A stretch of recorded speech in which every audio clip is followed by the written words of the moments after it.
Boa noite, meus irmãos. Nós estaremos falando hoje acerca do texto que se encontra em Filemão. Filemão, capítulo 1, do verso 1 ao verso 25, ou seja, todo o capítulo. Em virtude de ser um texto longo, nós iremos então desenvolver a leitura à medida que estivermos então trazendo a mensagem. Mas antes, vamos orar. Ó Deus, em nome do Senhor Jesus Cristo, eu suplico, ó Pai, que da graça do Senhor, a capacitação do Teu Espírito Santo, que Tu me use, ó Pai, como instrumento Teu, para que, direcionado pelo Senhor, eu possa, Pai querido, ministrar a Tua igreja. Para a Tua igreja, Pai querido, eu suplico que o Senhor dê o discernimento do Teu Espírito Santo, para que eles possam reter só o que vier do Senhor. Eu oro assim, em nome de Jesus. Amém. Irmãos, nós vemos que a Bíblia nos ensina que nós devemos viver pela fé. Viver pela fé é nós crermos que Deus está no controle de tudo.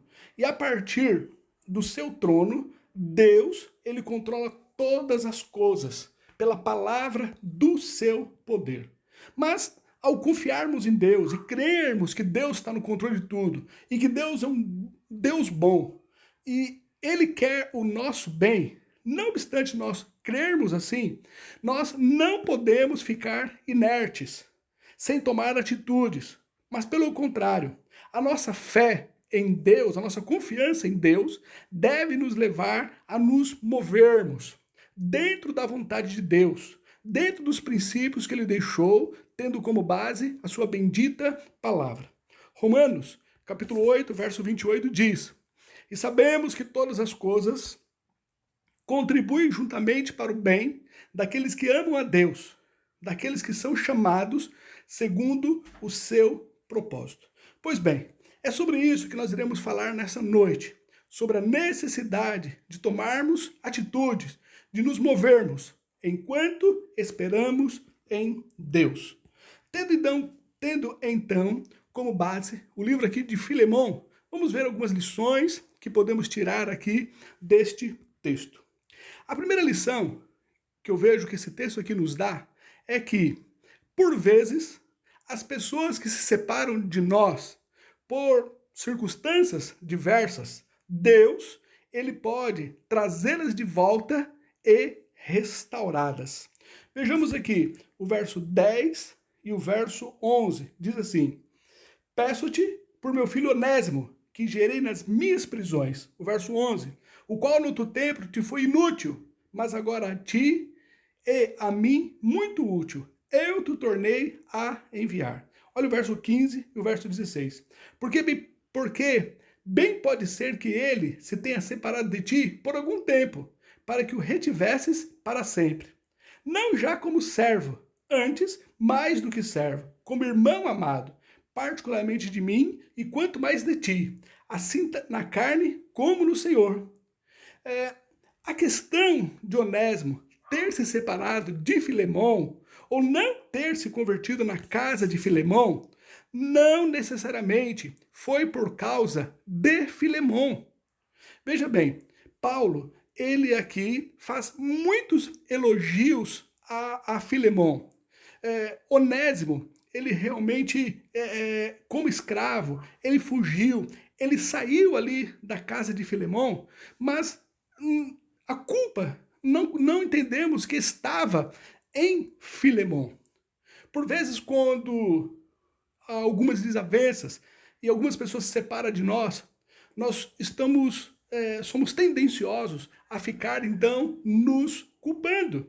Quando um filho sai de casa, quando um cônjuge, ele então sai de casa, às vezes nós ficamos então nos culpando. Mas não necessariamente a culpa aqui estava em Filemão. Veja bem, o texto aqui nos mostra que tinha uma igreja na casa de Filemão. Olha aqui o verso 2. É a nossa amada Áfia e a Arquipo, nosso camarada, e a igreja que está em tua casa. Nós vemos que Paulo, ele dá testemunho de que Filemão, ele era um homem bom, com um bom testemunho. Olha aqui do verso 5 até o verso 7. Ouvindo do teu amor e da fé que tens para com o Senhor Jesus Cristo e para com todos os santos, para que a comunicação da tua fé seja eficaz no conhecimento de todo o bem que em vós há por Cristo Jesus.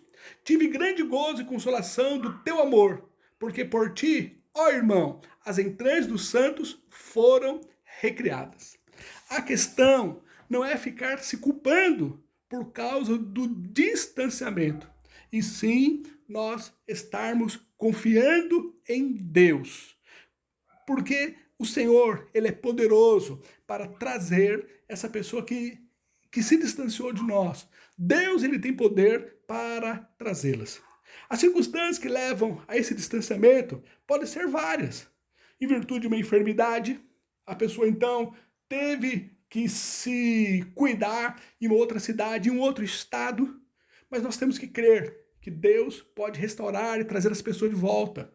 A questão do luto, a questão da necessidade do trabalho, o ambiente, o lugar que a pessoa está, não tem como ela ter recursos. Nós cremos que Deus pode trazer essa pessoa de volta.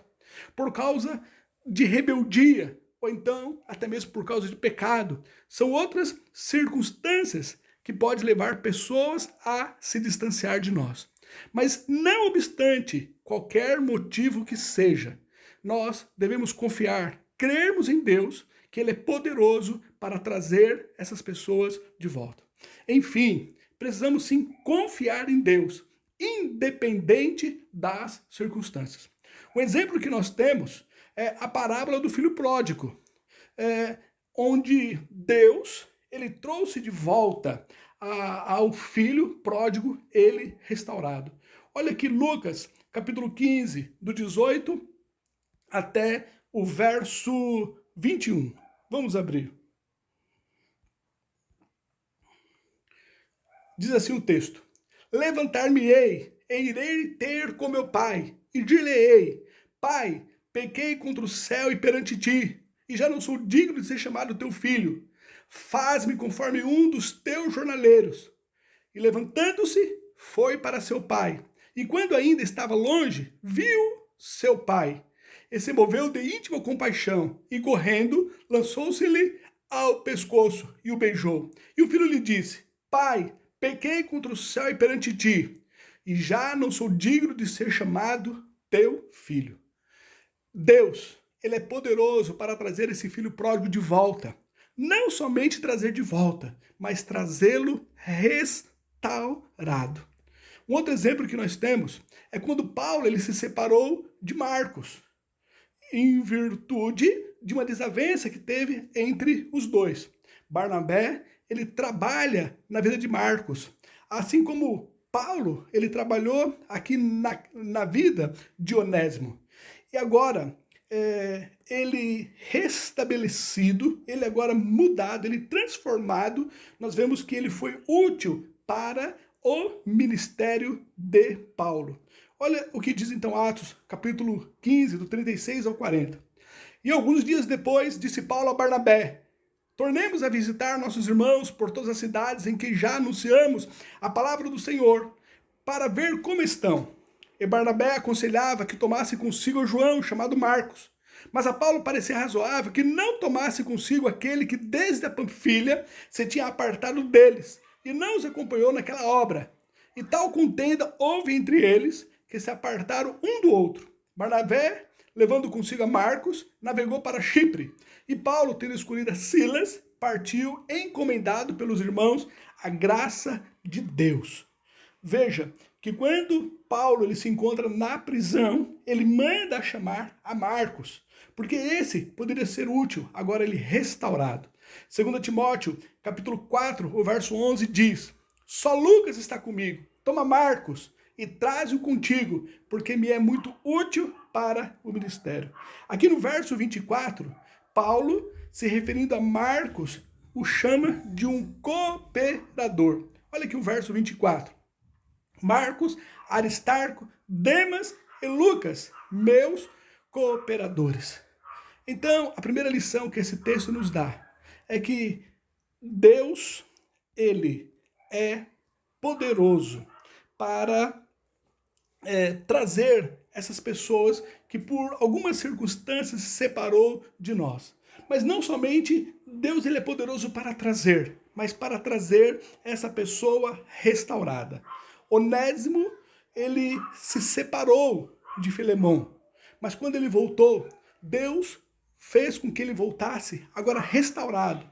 Não somente como rebelde, fugitivo, um escravo fugitivo, mas agora como um irmão em Cristo. A segunda lição que esse texto nos dá é que, não obstante qualquer circunstância que tenha sido motivo desse distanciamento, nós devemos receber a pessoa de volta no amor cristão. Olha aqui o verso 12. Ele diz assim: e tu torna a recebê-lo como as minhas entranhas. Olha o verso 15 e o verso 16. Porque bem pode ser que ele se tenha separado de ti por algum tempo, para que o retivesses para sempre. Não já como servo, antes mais do que servo, como irmão amado, particularmente de mim, e quanto mais de ti, assim na carne como no Senhor. Então, nós vemos aqui que, não obstante a circunstância, não obstante o motivo que aconteceu, talvez isso pode ter trazido ali uma mágoa no coração de Filemão, possa ter trazido um certo desalento, mas agora Paulo diz que ele devia receber a Onésimo, devia recebê-lo com a misericórdia, com a bondade, e deveria perdoá-lo. Nós devemos receber essas pessoas que voltam a nós arrependidas e mudadas no amor cristão. Mais uma vez, a parábola do filho pródigo mostra aqui como o pai recebeu o filho pródigo. Lucas, capítulo 15, do verso 22 ao verso 24 diz: mas o pai disse aos seus servos: trazei depressa a melhor roupa e vestilho, e pondo-lhe um anel na mão e alparcas nos pés, e trazei o bezerro cevado, e matai-o, e comamos e alegremos-nos, porque este meu filho estava morto e reviveu, tinha se perdido e foi achado. E começaram a alegrar-se. Nós vemos o pai, não obstante motivos muito que ele poderia ter de estar magoado, mas, independente da circunstância, ele recebeu de volta o filho arrependido.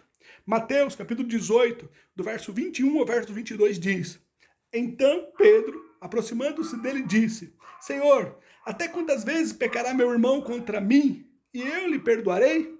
Até 7? Jesus lhe disse: não te digo que até 7, mas até 70 vezes 7. Essa deve ser a nossa postura cristã, de, não obstante estarmos crendo no poder de Deus, mas termos atitude que nos leva a nos mover de acordo com os princípios cristãos. E um deles é a questão do perdão, de poder receber a pessoa que volta arrependida. A terceira lição que esse texto nos dá é que, por vezes, a felicidade que buscamos não está nas pessoas ou ambientes, e sim em nós mesmos. Ou seja, o problema é você, não são os outros. Olha aqui, Onésimo, ele fugiu porque ele queria buscar algo melhor. Mas o problema não estava ali em Filemão, o problema não estava ali nas circunstâncias. Havia realmente, como nós mostramos no início, uma igreja na casa de Filemão. Filemão era um homem bom, de bom testemunho. Mas não obstante as circunstâncias ali, Onésimo, ele então foge. Mas o problema não estava em Filemão, o problema estava em Onésimo. Olha aqui o verso 10 e o verso 11. Peço-te por meu filho Onésimo, que gerei nas minhas prisões, o qual noutro tempo te foi inútil, mas agora a ti e a mim muito útil. Eu te tornei a enviar. Ele era o problema. Ele que era um escravo inútil. Ele então fugiu para buscar a felicidade em outro lugar, mas ele não a encontrou. Semelhante ao filho pródigo que foi comer comida de porcos. Ocorreu também com Onésimo, que acabou preso em uma prisão romana. Onésimo fugiu, talvez para buscar uma vida melhor. No entanto, o problema não estava nas pessoas ou no ambiente, e sim nele mesmo. Em nenhum momento Paulo reprova Filemão, mas pelo contrário demonstra que Filemão era um homem bom, de bom testemunho. Olha aqui do verso 5 até o verso 7. Ouvindo o teu amor e da fé que tens para com o Senhor Jesus Cristo e para com todos os santos, para que a comunicação da tua fé seja eficaz no conhecimento de todo o bem que em vós há por Cristo Jesus. O verso 7. Tive grande gozo e consolação do teu amor, porque por ti, ó irmão, as entranhas dos santos foram recriadas. Onésimo, ele voltou transformado. Olha aqui o verso 9 até o verso 10. Todavia peço-te, antes por amor, sendo eu tal como sou, Paulo, o velho, e também agora prisioneiro de Jesus Cristo, peço-te por meu filho Onésimo, que gerei nas minhas prisões. Ele voltou transformado. Ele que era inútil, agora teve um encontro genuíno com o Senhor Jesus Cristo. Ele pôde agora ser útil, mudado. O problema estava nele. Às vezes, problemas conjugais, problema na igreja, no trabalho, na moradia, problemas muito que ocorre que leva a pessoa a sair. Ela sai de uma igreja achando que o problema está no pastor, o problema está ali nos irmãos, e então vai para um outro lugar. Mas o problema não está no ambiente, está nela. Por vezes a pessoa sai de casa, rebelde contra os pais, achando que o problema está ali em ser obediente aos pais, em regras estabelecidas dentro de casa. E depois ele vivencia o mundo mal. Pessoas por vezes saem de um emprego, achando que as circunstâncias são difíceis, mas o problema não está ali no empregador. O problema às vezes está na pessoa. Algo que nós devemos estar nos apercebendo. Onésimo, ele então fugiu, mas o problema não estava no lugar em que ele vivia. O problema estava nele. Uma outra lição que nós podemos aprender aqui nesse texto é o seguinte: não obstante o milagre e a maravilha que está ao nosso presente, nós devemos voltar para resolver o nosso passado, se houver pendências. Paulo manda Onésimo de volta, ainda que desejasse que ele ficasse com ele. Olha aqui do verso 12 até o verso 13. E tu torna a recebê-lo como as minhas entranhas. Eu bem o quisera conservar comigo, para que por ti me servisse nas prisões do Evangelho. Veja bem, havia por parte de Paulo interesse que Onésimo ficasse ali com ele, porque agora ele era uma pessoa convertida e muito útil para Paulo. Mas Paulo entendeu a necessidade dele voltar e resolver o seu passado, as pendências que ele tinha ali com o seu Senhor. Entenda, se você não voltar para resolver as pendências do passado, você está impedindo que as bênçãos de Deus se manifestem em sua vida. Você precisa de voltar para resolver as pendências do passado. Hoje mesmo eu estava conversando com uma pessoa e mostrando acerca de alguns membros que ele tem conflitos dentro da igreja. E ele então sai da igreja e vai para uma outra igreja. Ele não vai ser bênção no outro lugar, em outra igreja. Por quê? Porque ainda ficou pendente para ser resolvidas. Ele tem que voltar, resolver as pendências e depois ir com a bênção de Deus. Filhos rebeldes que saem de casa e deixam ali pendências, corações destroçados, eles precisam de voltar, restaurar a comunhão e depois ir com a bênção dos pais. Há uma necessidade de nós então resolvermos o nosso passado, confessando o pecado, pedindo perdão, se arrependendo e restaurando ali as mazelas que houve no passado. E depois ir em paz. Nós vemos aqui que Paulo, ele mostra que o agravo que Onésimo ele fez, ele devia restituir a Filemon. Olha aqui o verso 18 até o verso 19. E se te fez algum dano, ou te teve alguma coisa, põe isso à minha conta. Eu, Paulo, de minha própria mão o escrevi. Eu pagarei, para te não dizer que ainda mesmo a ti próprio, a mim te deves. Essa necessidade de nós restaurarmos o mal que nós fizemos, de nós resolvermos aquelas pendências e nós então tratarmos do nosso passado. Zaqueu, ele, depois que teve o encontro com o Senhor Jesus Cristo, ele mostrou que ele ia resolver o seu passado.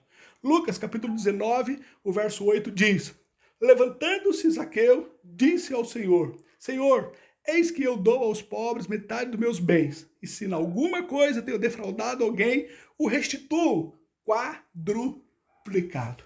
Não adianta nós querermos caminhar havendo então pendências no passado.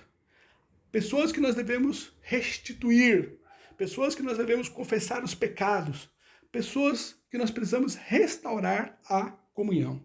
Levítico, capítulo 6, do 1 ao 5 diz: falou mais o Senhor a Moisés, dizendo: quando alguma pessoa pecar e transgredir contra o Senhor e negar ao seu próximo o que ele deu em guarda, ou o que deixou na sua mão, ou roubo, ou que reteve violentamente ao seu próximo, ou que achou perdido e o negar com falso juramento, ou fizer alguma outra coisa de todas em que o homem costuma pecar, será, pois que, como pecou, tornou-se culpado, restituirá o que roubou, ou o que reteve violentamente, ou o depósito que lhe foi dado em guarda, ou o perdido que achou, ou tudo aquilo sobre que jurou falsamente, e o restituirá no seu todo.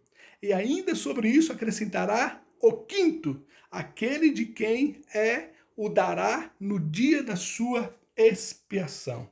É a necessidade de nós, não obstante a felicidade que nós podemos ter encontrado ali na frente, nós não estaremos com a bênção do Senhor se nós não voltarmos e restaurarmos as pendências do passado. Pois bem, para concluirmos, nós entendemos que devemos viver pela fé, mas esse viver pela fé nos leva a nos mover conforme a palavra de Deus. Em primeiro lugar, mesmo sabendo que Deus pode trazer a pessoa de volta, que tomemos atitudes favoráveis. Segundo, perdoar a pessoa que voltou arrependida. A terceira atitude que devemos ter, não obstante estarmos confiando em Deus: faça uma auto-reflexão e deixe Deus trabalhar em sua vida.